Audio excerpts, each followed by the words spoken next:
And then we will get rolling. All right, so I was waiting for Pro RA. I think we are up and running. Liza, if you want to double check and make sure that that's happening. I think we are up and running. Hi, Kathleen. Good to see you. All right. So as everyone else is joining, I want to go ahead and just introduce ourselves. My name is Vanessa, and I'm the CEO and founder of Pro REA Staffing. And I'll just give you kind of a quick background on the company. So Pro REA Staffing is a recruiting firm, and we specialize in helping real estate agents hire administrative staff. We've been around for about 15 years. And we got started because I worked for a real estate business coach, and I was just blown away by how much one person could change everything in a realtor's business. I saw time and time again, when an agent hired a great assistant, their business could double and triple over the next 2 to 3 years. And that just really blew me away. So I came to my boss and I said, hey, I think we can help people hire. And he said, okay, you try that. And you know, the rest is history. And I've worked tirelessly over the past 15 years to figure out what's the secret sauce. How do we find the right person for a real estate agent? And how do we make sure that those two people are set up for success so that that person really can help that agent double their business? So I'm excited to share with you some of the things that we've learned along the way. And my co-presenter today is Erin. And today at Pro REA Staffing, if you work with us, Erin would be your main point of contact. At this point, I'm not involved in day-to-day recruiting. I coach real estate agents to help them build their leadership skills and build the systems and processes to grow their teams. So Erin, I'll let you introduce yourself. Hi, everyone. I'm Erin Meierotto, and I have over 20 years of experience in the real estate industry. And I've been with Pro REA Staffing for roughly 6 years. I really just love building connections, and I've placed hundreds of assistants with agents, teams, and brokerages, across the country. And I've definitely seen firsthand how the right assistant can really transform your business and free up your time to do more of the things that you enjoy. Thank you so much for joining us today. Yeah, perfect. All right. So I'll just give you a quick background on the company. So what is happening? Staffing is sorry guys, the live stream caught up. Okay. So I'm gonna go ahead and share my screen and let's get into it. Let's see. Where's my present button? Present. There we go.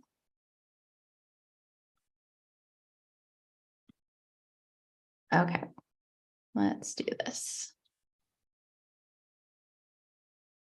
All right, can you guys see that? I think we're all set. So we have a lot to get through today, but I want to make sure that we also make this interactive. So Liza will be monitoring the chat. And so feel free to add your questions at any time and we'll stop and answer them because I want to make this interactive. But we're going to cover 5 things today. The first, on a very high level, we're going to talk about some of the leadership fundamentals for high performance teams. I think that's always the place to start. We'll talk about how do you grow from having no admin support to having a full-time assistant. We'll talk about some of those baby steps. We'll share the 5-step hiring process that we've developed at Pro REA Staffing that we call the Hire Lab hiring process. And we'll talk about the worst mistake you can make when you are making your first hire. And then finally, we'll share some insight into things you need to know about the hiring landscape in 2023. Okay, so I think one of the biggest challenges that agents face when they go from having no assistant to a full-time assistant is thinking about how their role changes. When you hire someone, your business is no longer about you. It's about the people that show up every day to help you grow your business. And I love this quote from Simon Sinek. Leadership is putting the needs of others ahead of our own. It's not about being in charge. It's about taking care of those in your charge. And we'll talk a little bit more about what that looks like as we go through the presentation. But I want you to, as we're talking about all of the things that you're going to get off of your plate and how you're going to be able to delegate things to someone else, I want you to think about the new roles that you'll be taking on when you hire someone in your business. And then my other favorite quote, the lower an individual's ability to lead, the lower the lid on his potential. The higher the individual's ability to lead, the higher the lid on their potential. I see this over and over again. As you grow your team, you must continue to level up your leadership ability because you're the lid on your potential. And if you have talented people working for you, and they're continuing to grow and develop, they're going to hit up against your lid unless you continue to expand it. And if they're hitting your lid, they're going to leave and you're going to end up in a cycle of hiring instead of expansion. And so, I'm really passionate about this because I talk to people all the time who say, oh, I just want somebody to show up and do some work for me. And their leadership lid is right here. And the reality is, if you that just doesn't work. You need to continue to grow and develop so that the people underneath you can grow and develop. And that's how you get the support that you're really looking for. So Erin, how often do we hear this? I know I need help, but I don't know what I need. Oh my gosh, daily. I mean, I mostly hear my coach, my broker, my significant other told me I really need to hire an assistant. And good news, that's what we're here for. And we can really help you narrow down what's most important and get you on the right track. Right. So it's really normal to say, oh, I'm overwhelmed. I don't know where to start. And I think this little chart is helpful in thinking about what you can take off of your plate and what needs to stay on your plate. So Erin, do you want to talk about this? Absolutely. This is definitely the big picture. And as an agent, your focus should be on prospecting, negotiating, and setting appointments. However, if you're also serving as your own assistant, handling your database, your paperwork, all the coordination of marketing or listings, this is really slowing you down and affecting your income. And it's probably not something that you really enjoy doing anyway. So ultimately, kind of touching on, if you can see on that slide, and the shared responsibilities in a nutshell, what this means is that your assistant should always be involved in your business planning and goal setting, maybe setting up second showings, assisting with managing leads, and ensuring that you follow up. And ultimately, if you have a highly skilled and licensed assistant, you can have them support you with negotiations for repairs. And of course, this all depends on what your brokerage allows and what you find is acceptable. Right. So I like this as a big picture because ideally, I just would like you to stop and think for a second. What would your business look like if you spent 80% of your time prospecting, negotiating, and going on appointments? How would that change your earning potential, your satisfaction in your job, all of that? But this is an ideal, and this is a process. Even if you hire a full-time licensed, really experienced assistant, it's a process to pull all of these items off of your plate, but this is the ideal framework, right? So 80% of the work in your office can be handled by an assistant, which allows you to focus on your top 20%. So before you think about hiring someone, there are a few things to do first. And the very first thing is to think about the systems and technology that you already have access to that can help you be more efficient. So have you automated marketing? Do you have templates, email templates for things that you repeat time and time again? Do you have a customer relationship management system, and are you using it properly? Are your contacts in there? Are they tagged? Are they on drip campaigns? And are you using the systems that your brokerage provides for you? Start here. You might find that you can level up your efficiency without having to spend a penny using the systems and technology that are available to you. Next thing always is transaction coordination. Once you've done your first couple of deals, you need to find a transaction coordinator. And then finally, a marketing coordinator. Marketing is such a great piece of your business that can be delegated to somebody who likely can do a better job and be more efficient at it than you. And so if you do these three things, you may find that you can kick the can down the road, so to speak, maybe 6 months, maybe a year, before you're really at a point where you need to think about hiring somebody for your business. Another really key piece here is documenting your systems and processes. And Kathleen Metcalf is on this call. Kathleen runs a company called Cambium. Kathleen, will you put your website in the chat for us, please? So Cambium does several amazing things, including training and coaching real estate assistants, but they also have people on staff who can work as contract assistants. So when you're at this stage, before you hire somebody, she's a great person to talk to about finding someone who can document your systems at a really high level and kind of put that into place so that this next step of bringing somebody into your business, it goes more smoothly.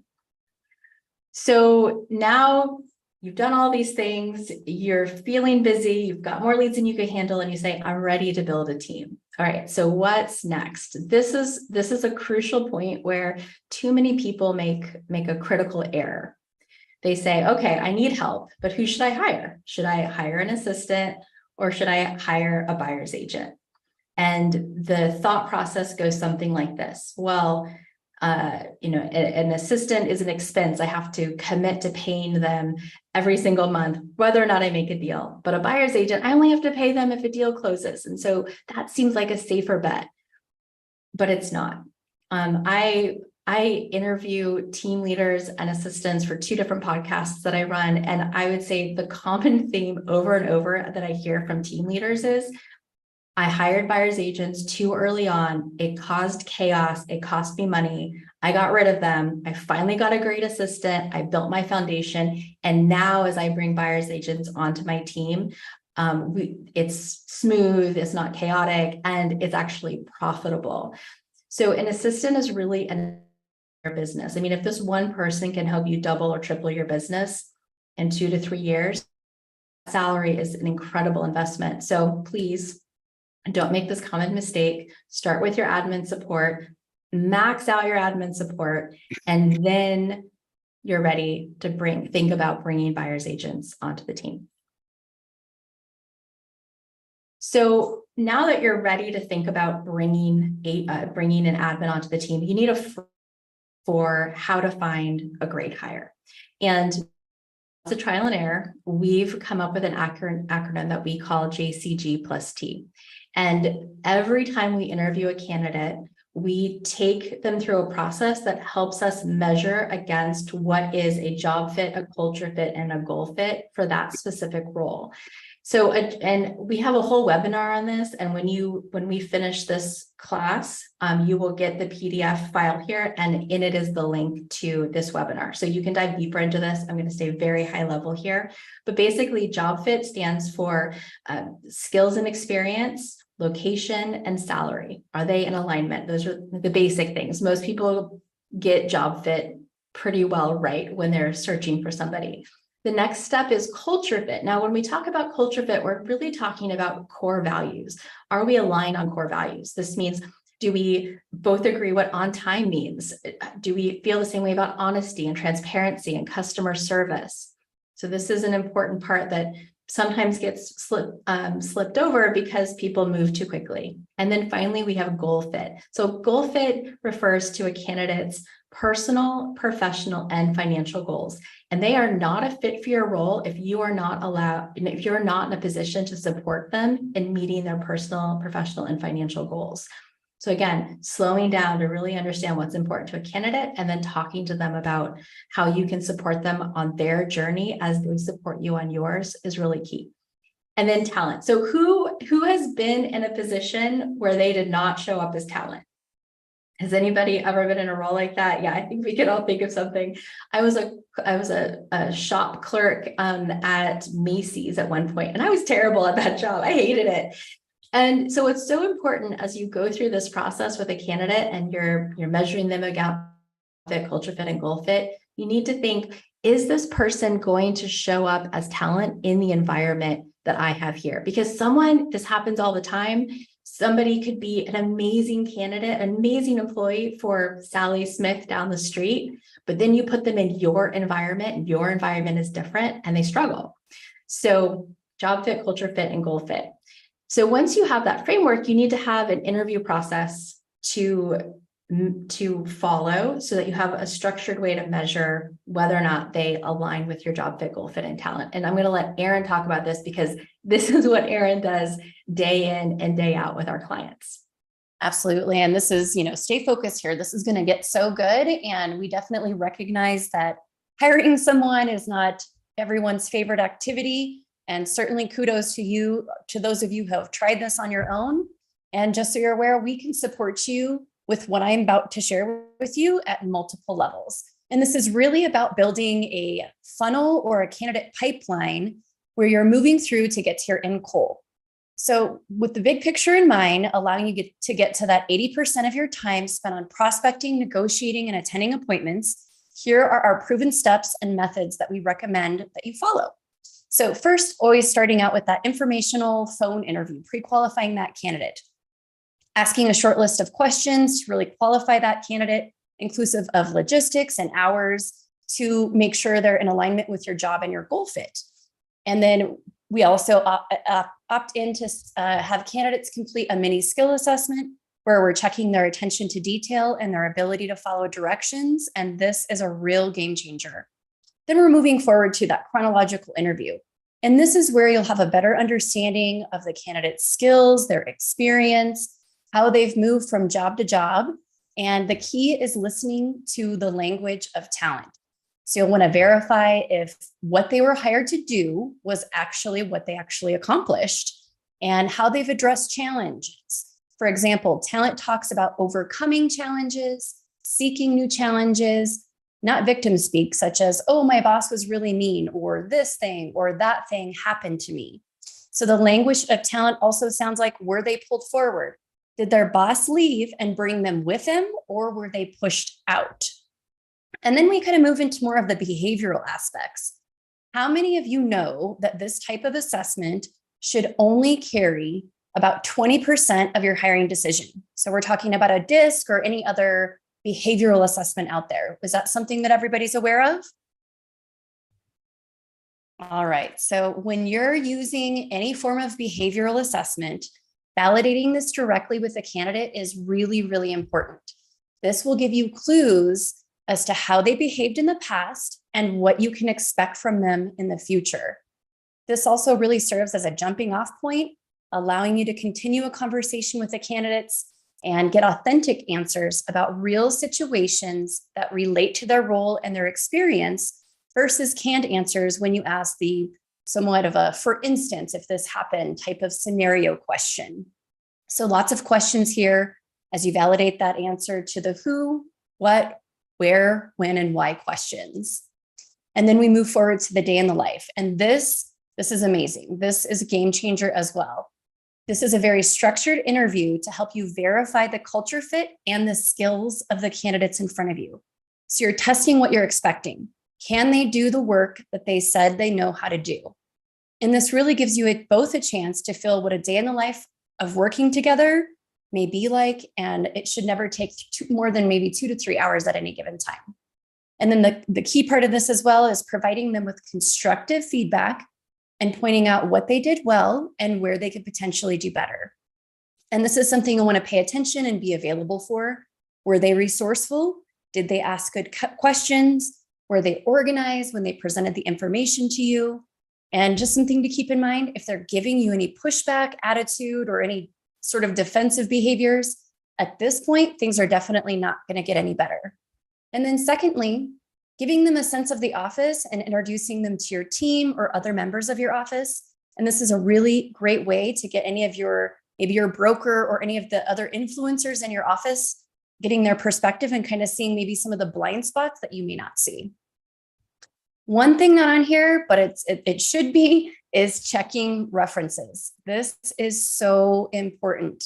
By carefully choosing who you reach out to, this will give you an opportunity to verify what you think you know, confirm their strengths and weaknesses, learn how to support this person, and understand a little bit more about how this person learns and goes through training and how they like to receive feedback.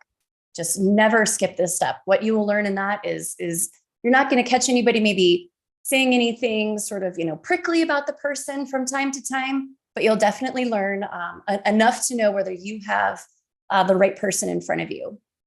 And finally, we get to the alignment conversation. And this is really for your top pick candidate. You're not necessarily going to get to this step unless you know you want to hire this person and you know they want to work for you. And did you know that candidates lean into opportunities where they know they will be supported and that they align with. And really, if this step is done correctly, you can truly avoid getting yourself into a situation where there are competing offers. I bet we've all experienced that sometimes. And really the process of this is taking the time to recap the role, the responsibilities, your standards, your expectations, and giving them a chance to share their expectations and their standards with you.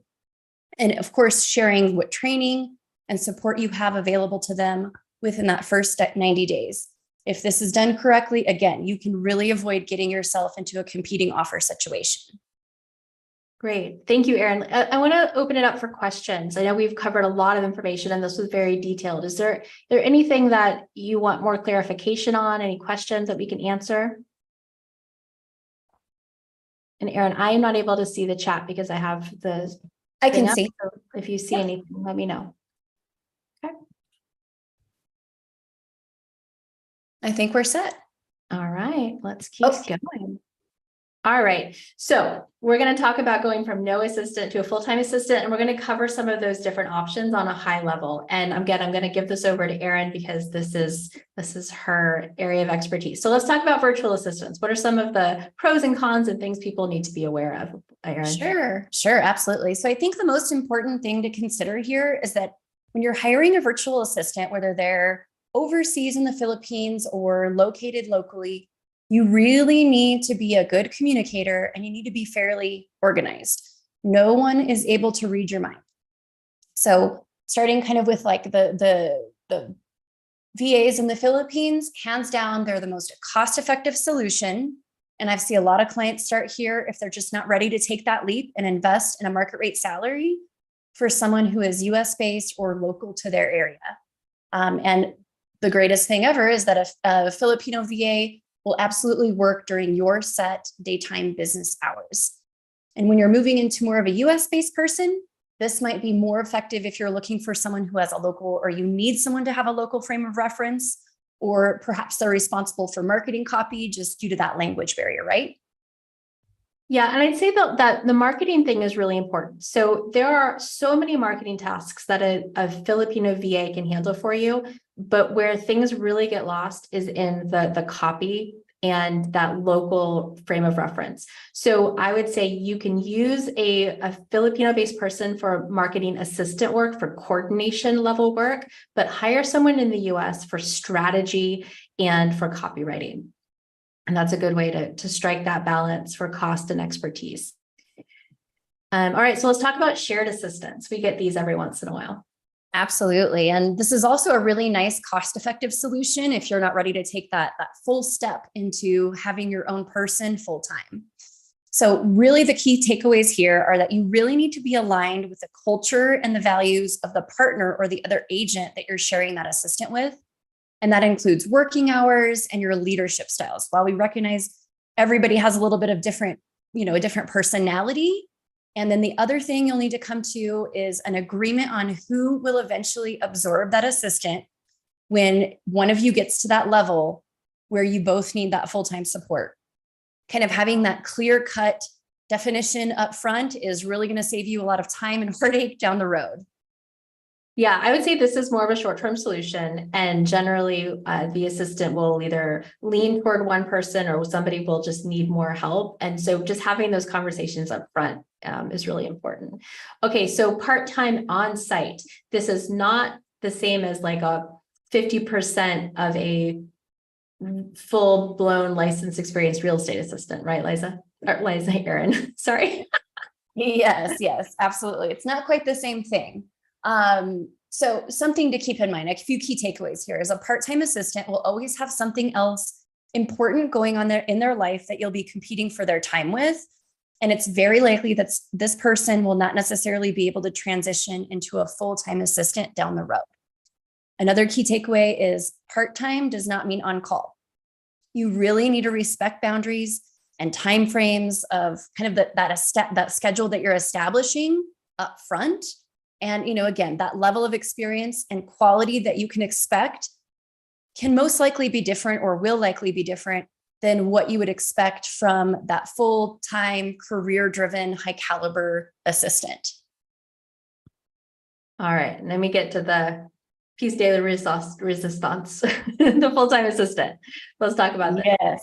Yes, absolutely. So this person finds joy and satisfaction in supporting others really at the highest level, and they crave stability and structure.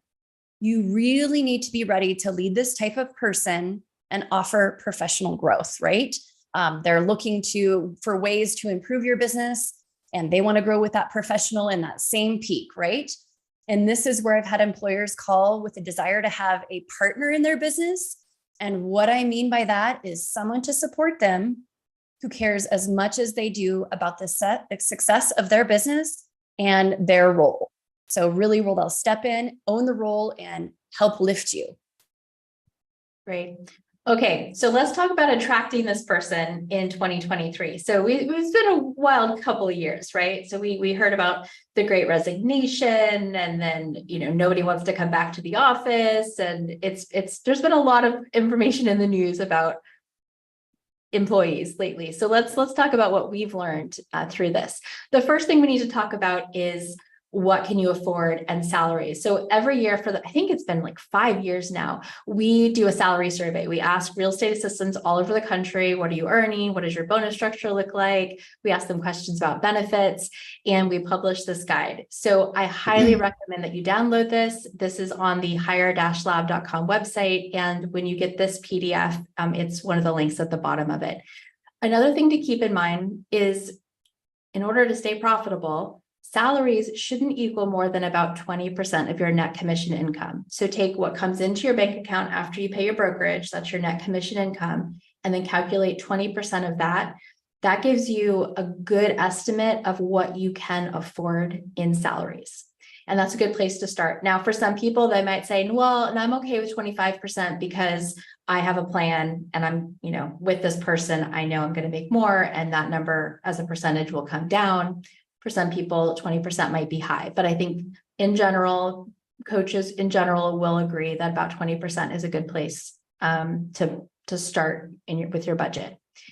Sorry guys, what did I just do? I just showed you how to get to the page. Here we go, we're back. Why wouldn't it let me go forward? Sorry guys. All of a sudden, there we go. Okay. So we're going to share some of the content that we've gathered in this most recent salary survey, and I'll let Erin take this. So just on a high level, Erin, what did we learn about what will cause candidates to leave their jobs in the next 6 months? Absolutely. So for the first time in years, the number one reason candidates are changing jobs was because they were offered more income. And if you think about it, this is really in alignment with what's going on in the economy, and it's certainly something to keep in mind. Previous years have always reported those seeking professional growth and new challenges were the number one reason for people making changes. And what's really notable here too is that only 20% of the candidates surveyed had no intention of leaving their job. Wow, is that surprising to anyone besides me? That is clear opportunity knocking. Yeah, definitely. All right, so let's talk about benefits. This is always a hot topic as well. Absolutely. So the goal here is to create a desirable opportunity. Candidates who will take their job seriously and show up, find or desire employers. And really, if you're an employer offering a long-term opportunity, you should really take this seriously and assert yourself as a reputable employer. So frequently I hear, Erin, I don't get benefits. I'm self-employed. So why should I offer them to anyone else? I know. I hear you. I hear you loud and clear. But offering benefits allows you as a business owner not only to save money on employment taxes, it puts more money in your employee's pocket. Like reimburse business expenses, for example, offering medical insurance through payroll and a reimbursement program that's geared towards small business owners for a contribution towards medical benefits, for example. And keep in mind, it should really never cost your employee to work for you. So start thinking about mileage reimbursement, licensure fees, MLS dues, errors and admissions, just to name a few things. And vacation time is a big one. The higher caliber of candidate that you've hired and the more elevated that role is, you'll want to be offering a little bit more considerable vacation time. We know for a long time that offering 5 days annually in the real estate industry was fairly standard, but what we're seeing right now is offering anything from 10 to 15 days. Of course, this is all accruing over time. And then, of course, offering any sick pay or sick time benefits that your state or local area requires to be in alignment with that. And so here we can really help you create a package that will allow you to offer the benefits that you need to in the most effective and most cost-effective and appealing way possible. Great, thanks, Erin. And one thing I want to add here, there's a great program called a Kisera, Qsehra. And a Kisera is a health reimbursement account. Basically, your employee picks their own health insurance. They submit proof that they paid their monthly payment. And then through payroll, they're reimbursed for that up to, I think it's about $415 a month. And that's pre-tax money. I did a calculation a couple of years ago in California, an employee making about $80,000 a year who is getting that full $400 a month benefit ends up keeping an extra $2,000 to $3,000 a year in their pocket because they're not paying payroll tax on that money. And then you save about $1,000. So it's worth looking into benefits for employees. The other thing that's becoming more popular, as you can see here, is a flexible schedule. This is such a big deal these days. Employees want flexibility, and the more flexible you're able to be within reason. I know you're running a business, like we need people who show up and do their jobs, but if you can offer some flexibility, that goes a long way to helping a candidate see your opportunity. And speaking of flexibility and work location, Erin, you want to talk about this? I know you talk about this a lot with candidates and employers. Yes, this is a big one. Work location. I definitely understand that some of you are very tactile and you like to have your person sitting right next to you. But a few things to kind of keep in mind as you're considering, the hiring landscape and what it looks like currently. Being flexible, for example, having a hybrid schedule or working from home or mandatory meetings in the office that people need to show up for, and then allowing them a little bit more freedom and flexibility to choose, where they're working from at any given time, and just being a little bit more responsible is going to get you a long way. The more flexible you are with your candidates or your employees, the more flexible they will be with you. People really want a career and a job that fits into their life. So if the job requires someone to be in the office all day, daily, whether you're there or not, that's definitely going to take a lot longer time to fill. And truly, you might miss out on an opportunity to meet someone and work with someone who is truly talented and amazing at what they're doing. Right. So what we're shifting from is from a management and a leadership perspective is results-oriented time, right? It used to be, we're clocking and we're clocking out. We see them, they're at their desk. So we know that they're working. And now we as managers really have to think like, what are my standards and expectations? What are the deadlines? What are the deliverables? Communicating that, and then holding people accountable to results, not time. Absolutely. All right. So as we wrap up this piece, I want to talk about creating an opportunity worth pursuing and sort of put a bow on this. So hopefully by now you guys have all gotten the memo that an assistant cannot be paid as an independent contractor.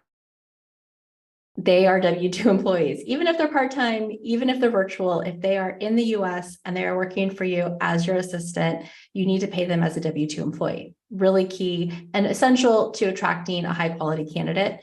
And then, we talked about providing opportunities for growth and, investing in your candidate. That's where Cambium really comes in. So they provide coaching and training during the first 90 days. They have an onboarding program called 90 Days to Thrive, and they offer coaching and support beyond that. And this is just like you invest in your own professional development. When you have a talented person working for you, it really is worth it to invest in them as well. And it pays back dividends. We see it time and time again. And then as we wrap up, I just want to encourage out, no matter where you are in your journey, we like to say that we're with you from agent to owner. And if you need help with any part of this hiring process, whether you need help screening a candidate that you think you want to hire, or you're ready to just hand over the whole search and let the professionals find and screen candidates for you, we can support you along the way. So I want you to encourage you to reach out, schedule a call with Erin, and see how we can make this process easier and more successful for you. And I want to leave you with just a few resources. Obviously, we have the Hire Lab site. That's where you'll find everything from free guides to, our full retained search services. And you'll also find the Cambium resources. So REA 101, the Essential Guide, is an online on-demand training program for real estate assistants. And then the 90 Days to Thrive coaching and training program is both for your new hire and you as the employer to make sure you guys get set up on the right foot. And we've been working closely with Cambium and Kathleen Metcalf for years. So we hire she trains and onboards them, and it's been a really wonderful and successful partnership. So check them out. And then finally, like I said, we'll send this PDF to you, and these are some additional resources for you to check out. And with that, I want to up for questions and find out what we haven't covered that you want to dive into in more detail.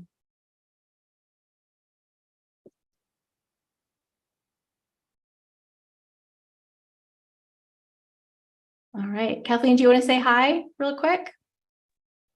I do. Hi, everybody. I've been putting comments in the chat just to be able to throw my experience onto the fire that Erin and Vanessa built so nicely. And, every business, right, has its process from being an individual agent. And we think about it like the threads of a rope, that when you're an agent, they're all combined into one rope. And then you begin to see that, oh, this is really something that could be done by someone, to make an appointment. And this is where someone else could do these tasks. And it all starts to be able to be unraveled and still go in the same direction. So it's okay if you're in that part of the process where you're untangling, and you don't have to do that all by yourself, because your expertise is yours. If you're the salesperson on the team, if you're the owner, well, then that's your zone of genius. And then this is what we do, right? We do the operations. We're underneath that foundation with you to set that up. I'm curious who's hiring their first hire, or who is thinking about adding to their team. What kind of situations are each of you in? So I'm Julia from Miami. Thank you so much for having this webinar. So I'm restarting the team. I used to have assistants, unsuccessful. So I've had 4. And so one of the reasons that I'm here is to learn more, and we've talked with Erin quite a bit. Hi there. Yeah, hi. So, one of the key successes is to know exactly what your business is about before you hire. And that was like one of the questions that I had. Are there tools that Kathleen helps with prior to actually starting a hiring process, right? I'm far behind. So is there, I'm definitely considering this time around to have the training. I think it's essential to have that set up.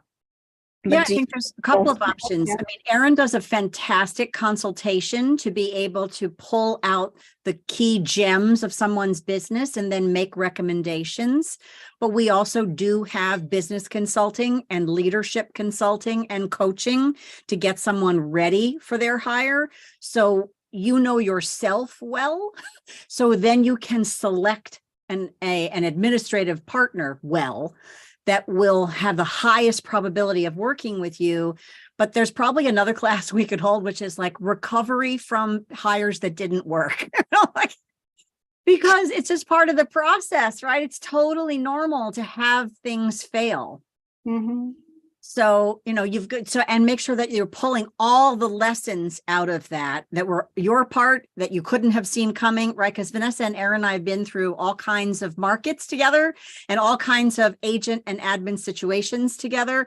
And to the best of our ability, it is a science and an art, and it always has an element of surprise. That we're never going to be able to squeeze out of it. But yes, there is support before you would hire. Get your systems potentially set up, because we can work with people if they have their databases Post-its in a shoebox and their contacts in their phone. and you have a checklist in your head because you know what to do. That's fine. We can work with that. And then you get ready to set up what's the role you want to hire. And then Erin, his team can help decide then who should you hire and then come to training. So it really is a choreographed dance. So you are not alone, Julia. Perfect. Thank you. Yeah. Share that. Thanks, Kathleen. Any other thoughts or questions? Any takeaways? All right. Well, I want to thank you guys so much for joining. And like I said, I'll follow up with the recording and the PDF. And of course, reach out. We'd love to support you on your hiring journey.